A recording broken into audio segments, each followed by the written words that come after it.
You may wonder why I'm wearing a Manchester United polo shirt. And hey, it's late. It was the only thing I could find in the garage. So how about that? I do like them as my soccer team, along with the Galaxy, Los Angeles Galaxy. All right, so let's get into the results from Week One. I wanted to go ahead and get a week in the books, just so you guys can kind of have an idea of what this is going to look like. Um, Initially, the concept of pro versus college. It might sound intriguing to some. Others would be like, that's not even real. Like the NFL would crush the college teams. Well, that's why it's a fantasy, And then, so this is what the breakdown looks like. And mind you, this is fantasy in the sense that it's college and professional football teams on paper. However, we're going to go off the results of how they do in real life in their actual games. And in actual games, they play college to college, NFL to NFL, obviously. So the week one results are as follows. Um, we have the Seahawks taking on the Tigers by virtue of Mizzou. Now, here's the interesting thing: the Missouri Tigers ended up being the only college team that actually lost this week, head to head against in my fantasy league. They played the Seahawks, and although both teams won their actual games, when that transpired, uh, you go to the first tiebreaker, and the first tiebreaker would be points allowed. If they both allowed the same amount of points, you would go to points scored. Originally, I had that reversed, but seeing how college teams end up scoring an ungodly amount of points, I think the Tigers in this case scored 61 points. So I'm not sure that Seahawks can ever score that many, especially with Russell Wilson. But that being said, that was a little jab. That being said, the Seahawks allowed 10 points on defense, and Missouri allowed 21. So the Seahawks won that game. Next, we're moving on to the Michigan Wolverines. They played the LA Rams, um, and we saw what happened to the Rams. They lost their game, so Michigan won their game. Therefore, Michigan won the head-to-head between them and the Rams. So we don't even need to get into points allowed, points scored, and so forth. It was straight up. Michigan won, the Rams lost, so Michigan wins that head-to-head fantasy game. Next up, you got the Florida State Seminoles versus the Jacksonville Jaguars. Once again, head-to-head, Jags lost, Florida State won. There you go. You're going to notice a trend here. All these college teams that I root for and are in this league, they all pretty much won. So it just determines whether the NFL team they were playing won or not. The Huskies, Washington Huskies, they beat the Saints. Saints lost, Huskies won. There you have it. UCLA Bruins, they beat the Chiefs. Now this one's interesting because the Chiefs won their game and the Bruins won their game. So thereby you go with the tiebreaker scenario.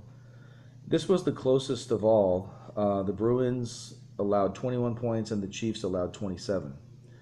So by a 6-point swing, the Chiefs lost their first fantasy game against the Bruins.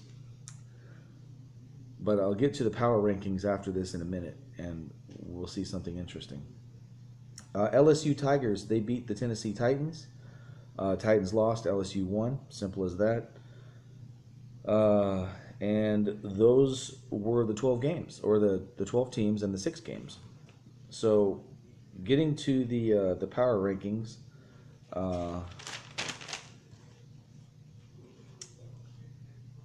the Chiefs, although being 0-1, they started the season as the first ranked team, and I just kept them there because they did win their game, and their points allowed differential was lowest in the league. It was a single digit number.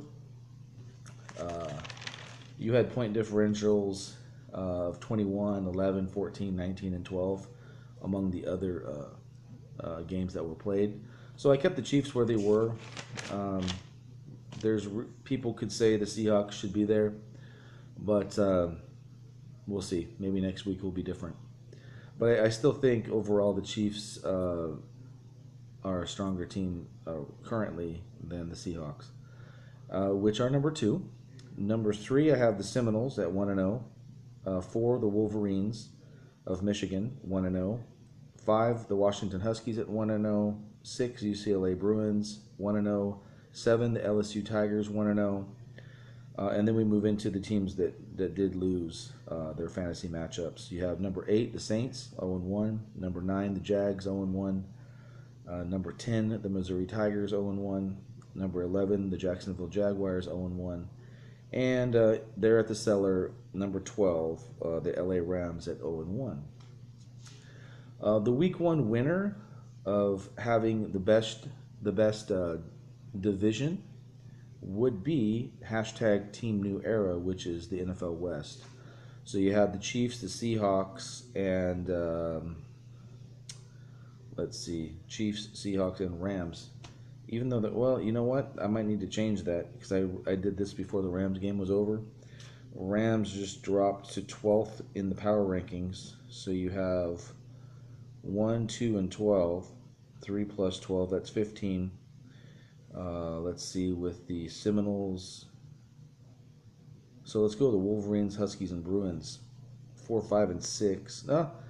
They finished 4, 5, and 6. That's a combined total of 15 points. So yeah, NFL West still took the cake.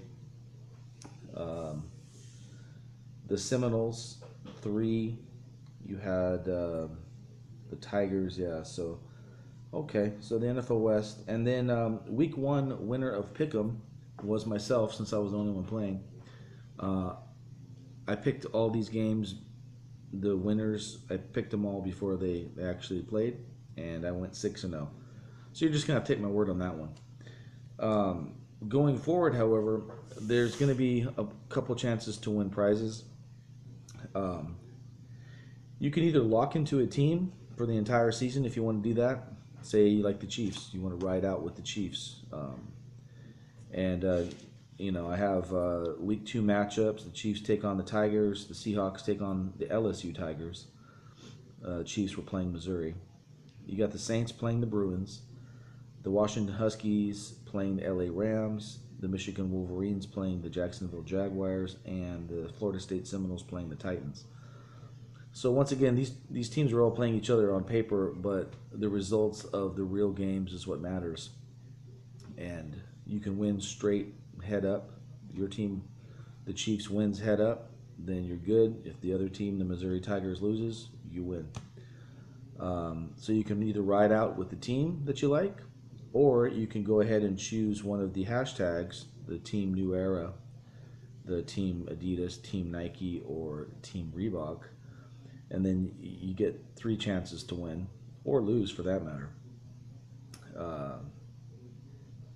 As we mentioned, the NFL West, hashtag Team New Era, you'd have a chance with the Chiefs, the Seahawks, and the Rams. So technically you'd probably win with the Chiefs and Seahawks. The Rams would probably sink you. Well, the Rams do play. Well, no, that's in the real life. The Rams play the Seahawks, but Seahawks are going to take on the LSU Tigers. The Chiefs take on the Missouri Tigers, and the Rams in this league are taking on the Washington Huskies. So, you could ride out that way, or you could just do pick'ems. That's probably the simplest way to get involved in this, is just say, hey, you know what? Among those matchups, which I'll post online, you can choose which teams you think are going to win. Pick the 6 teams you think are going to win, and then see how you do against me. We'll say beat the Chief is what we'll call it. So at the end of the season, the people that have the best record in all those 3 categories are going to win some prizes. For the pick'ems, I'm going to throw in Cole Swindell's CD, which happens to be my favorite CD right now. I think it's good enough to be Album of the Year. It's You Should Be Here. And I'll go ahead and toss in Rocky. since this is brought to you by Stella, so for Pick'ems, you're going to get a CD and you're going to get a movie. For the hashtag, what I'll do is that's a little trickier. I think what I'll do is I'll probably do well, first of all, I'll give you this book, You Are a Badass by Jen Sincero. How to Stop Doubting Your Greatness and Start Living an Awesome Life. I picked that up at Walmart, or was it Target? It was one of the two. I think Target. 20% off. So we'll go ahead and give you that. I will also give you, if you choose an NFL hashtag, I'll go ahead and give you your team straws. And then I'll throw in this movie here, Narnia, The Voyage of the Dawn Treader, which I'm going to watch right after I get done with this video. Heck, I'll get you the Blu-ray edition. How about that?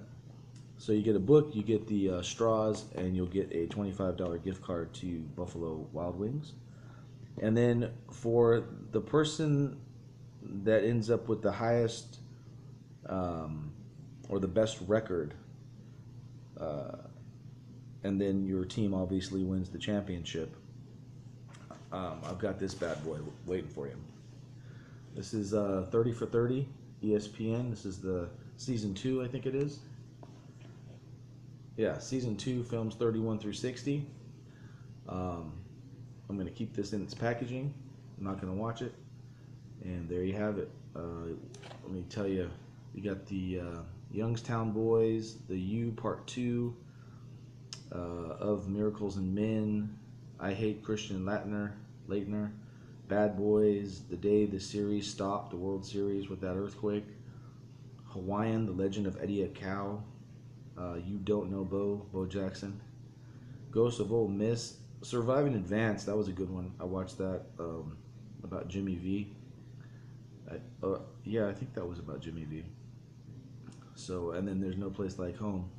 So good documentaries about sports in general.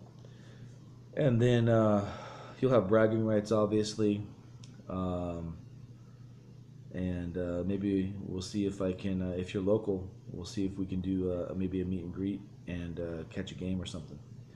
All right, so that's it in a nutshell. That took about 12 minutes, so see you.